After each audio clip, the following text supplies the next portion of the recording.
दोस्तों, आज के इस वीडियो में हम पावर इंजीनियरिंग के unit through IC engine testing and pollution control पर कुछ एमसीक्यू क्वेश्चन करेंगे।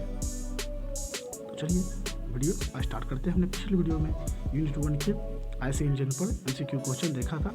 यदि आप हमारे वो वीडियो नहीं देखे हैं तो डिस्क्रिप्शन में मैंने लिंक दे दिया है, आप वहाँ से क्लिक कर जाकर देख सकते हैं। तो चलिए हम आगे बढ़ते हैं। फर्स्ट क्वेश्चन कहता है the brake power of the engine is the power available. Option A is at the crank pin, option B in the engine cylinder, option C at the crank shaft and D is none of the above. तो right answer है at the crank shaft. हम next question की ओर बढ़ते हैं। Next question कहता है The Morse test is used to find the indicated power of a। मतलब मोर्स टेस्ट का उपयोग कर फाइंड किया जाता है इंडिकेटेड पावर का। ऑप्शन ए कहता है single cylinder petrol engine, single cylinder diesel engine, multi cylinder engine. Option D is none of the above. So right answer is option number C, multi cylinder engine. हम next question की ओर बढ़ते हैं। Next question कहता है the power actually developed by the engine cylinder of an IC engine is non N. तो right answer है option B, indicated power. Next question की ओर बढ़ते हैं। नेक्स्ट क्वेश्चन कहता है the ratio of the indicated thermal efficiency to the air standard efficiency is called एड। Option 1 is mechanical efficiency, option B is overall efficiency and option C is volumetric efficiency और option D is relative efficiency. So right answer is relative efficiency. Next,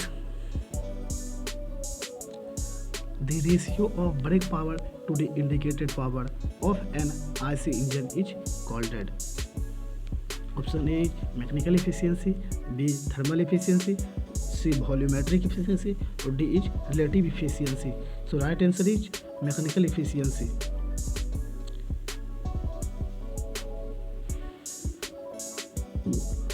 Next, the mean effective pressure indicates। Option A is maximum pressure of the cycle, B instantaneous pressure of the cycle, option C is average pressure of the cycle and option D is maximum pressure of the cycle। So right answer is option C, average pressure of the cycle।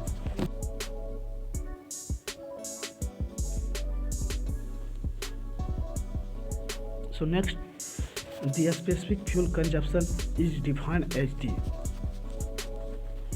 Option A is fuel consumed in per kg minutes, fuel consumed per kilowatt, option C is fuel consumed per kilometer and D is fuel consumed in kg per hour per kilowatt।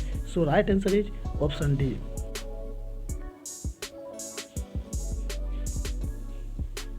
Next question की ओर बढ़ते हैं। Most tests can be contracted for। Option A is petrol engine, B is diesel engine, C is multi-cylinder engine and D is all of the above। So most test construct किया जाता है multi cylinder engine के लिए। So right answer is option C।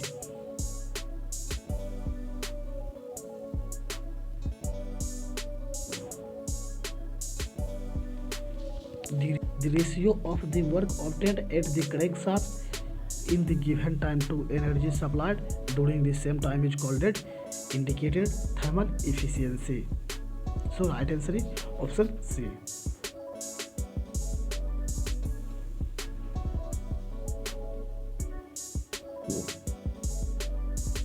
Next question की ओर बढ़ते हैं। The Morse test in multi-cylinder engine is done to determine।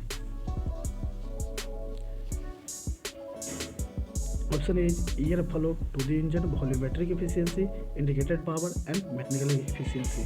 So right answer is indicated power.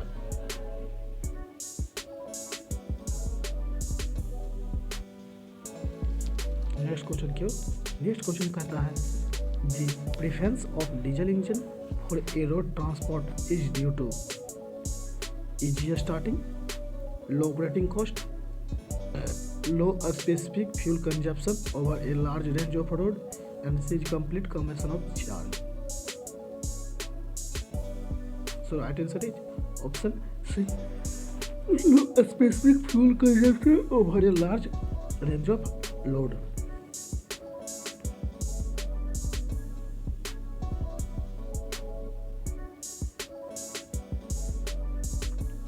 So next question कहता है the thermal efficiency of a well designed and properly maintained diesel engine usually lies in the range 10 to 15%, 20 to 30%, and C 35 to 45%, and D is 35 to 60%. So the right answer is option C.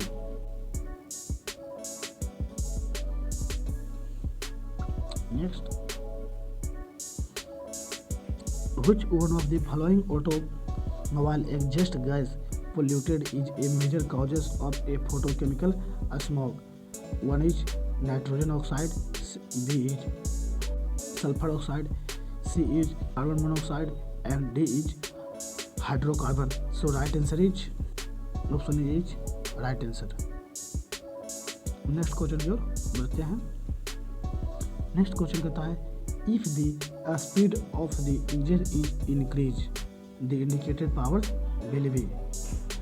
इस question का मतलब कहता है यदि engine की speed increase की जाएगी तो इंडिकेटेड पावर पर क्या इफेक्ट पड़ेगा. Option A is increase, B is decrease, C is remains come same, and D is none of the above. So right answer is increase. यदि इंजन की speed increase करेगा तो उसका इंडिकेटेड पावर भी increase करेगा. So right answer is option A increase.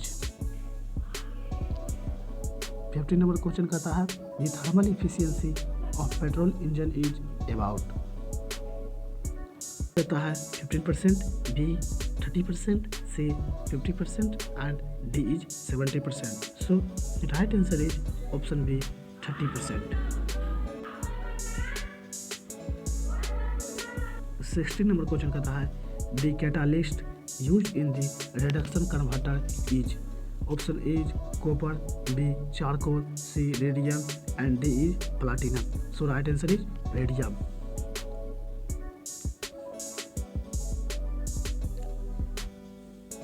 Option C is right answer. Next question कहता है the catalyst used in the converter for the exciting hydrocarbon and carbon monoxide is.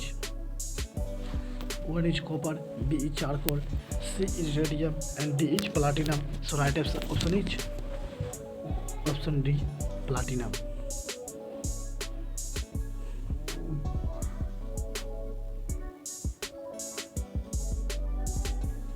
Next, the maximum allowable hydrocarbon in the car emission are approximately 10 ppm, 100 ppm, C is 1000 ppm, and D is 5000 ppm. So option B is 100. Sorry यहाँ पे थोड़ा सा option B में typing mistake हो गया है. Option B में होगा 100 ppm. Okay, so right answer is 100 ppm. Next question की ओर बढ़ते हैं. नेक्स्ट क्वेश्चन कहता है 19 नंबर क्वेश्चन कहता है carbon monoxide exhaust of car engine should be not more than 0.5%, 2%, 5%, and 10%. So right option is option A 0.5%.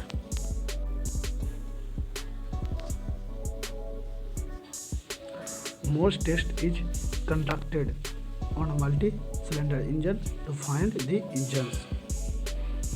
One is indicated power, B stock length, C emission performance, and D is compressor ratio, तो so right answer is option A indicated power.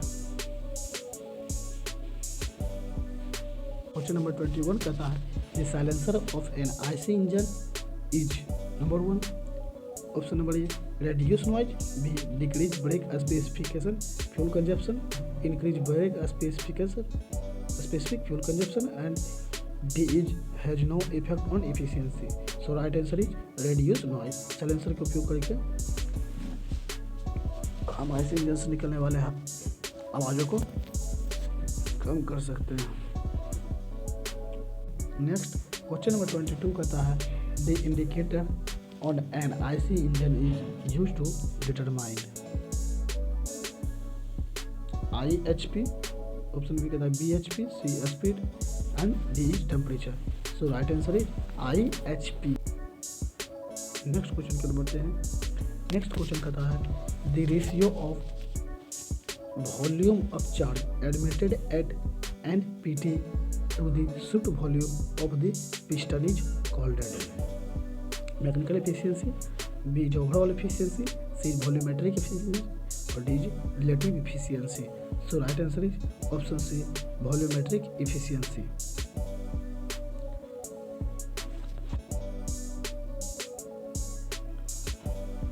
Thank you for watching, have a nice journey. बस यदि आप हमारे channel पर नए हैं कृपया हमारे चैनल को सब्सक्राइब करें और अपने तमाम दोस्तों के साथ शेयर करना बिल्कुल ना भूलें। और हाँ, यदि आपको कहीं डाउट रह गया हो कमेंट करें, मैं रिप्लाई देने की कोशिश जरूर करूँगा। थैंक यू, मिलते हैं आपसे नए वीडियो में नए जोश के साथ।